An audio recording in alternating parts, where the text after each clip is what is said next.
Hello and welcome to the 21st installment of my grading of all of the base game cards. If you want insight into the grading system, check out the description or click on the link in the top right hand corner to get to the first video, where I explain it all. But let's get started. Let's start off today's episode with one of the most influential cards in the game, Kelp Farming. Why is it so great? Reason number 1, 3 plant prot is super good. Only trees grants 3 as well, but it comes down later, grants no money prot and only 1 instant plant. Reason number 2, it only requires 6 oceans, while trees requires 11 temperature bumps. You can force out 6 oceans pretty easily yourself, and Kelp is so good it's even worth standarding for. And reason number 3, it doesn't rely on anything else. When I talked about Kelp Farming granting more plant prot than any other card, you might have thought, but what about insects and NRA? Well, those can grant more prot, but you need to play a lot of plant tags to make them work.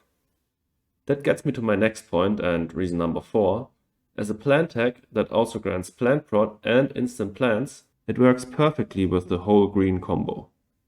If you have 1 or 2 of these combo pieces, Kelp is even a great play in the last gen, as it holds 1 straight VP and can grant 1 more greenery, which can be worth 1 to 3 more points realistically. All in all, there are only a few scarier cards to pass in the game, and for me, Kelp Farming is S tier. The next card I want to talk about is Lagrange Observatory.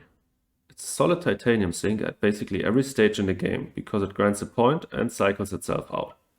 So if you have titanium left over and nothing to do with it, you can play this for sure.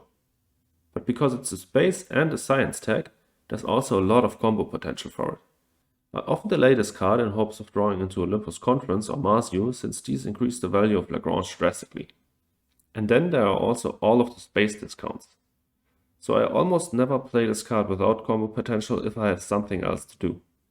And lastly, since it's a science tag that doesn't suck, you will often have to cut this in the draft if your opponent is going for science.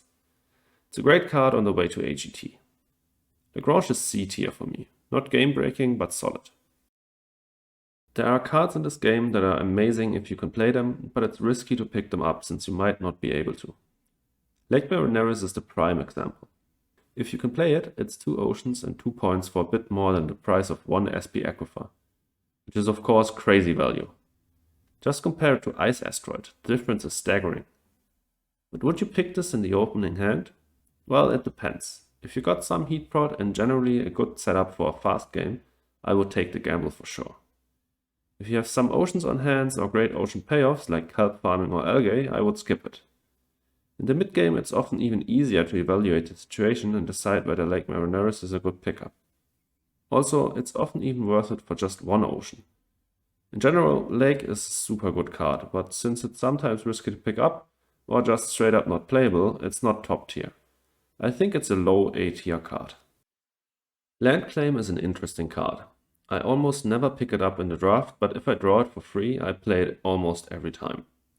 And the reasons for that are simple. Playing the card itself is incredibly cheap, but picking it up in the draft quadruples its cost. At the same time, its impact is often limited. But what can you do with it?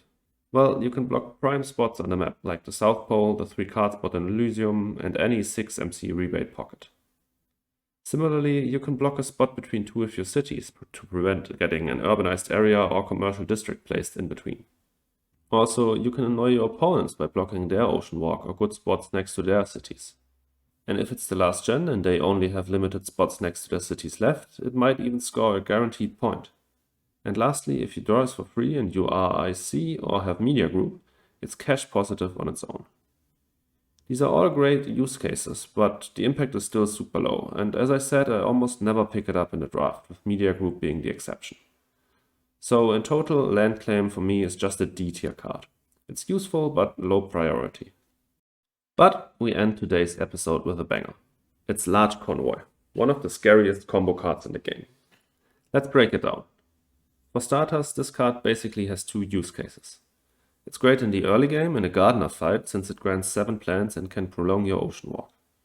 Especially great for Credicore at Troctor, of course.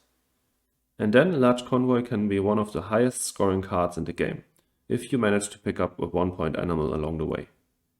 It scores 6 or 7 points depending on whether there's still an ocean left to be placed, and it also draws 2 cards, which can be critical in scoring more points.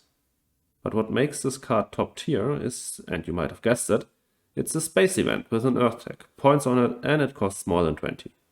There are literally a million combos for it, and if you can also pay for it with titanium, this is one of the scariest point scorers in the game.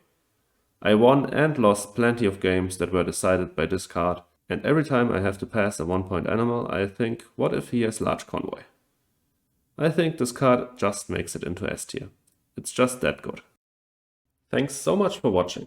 Let me know in the comments whether you agree with my ratings, or if not, how you would have rated them differently. Also, if you enjoyed the video, please leave a like and consider subscribing. And lastly, please check out my Twitch and my Twitter. See you in the next video.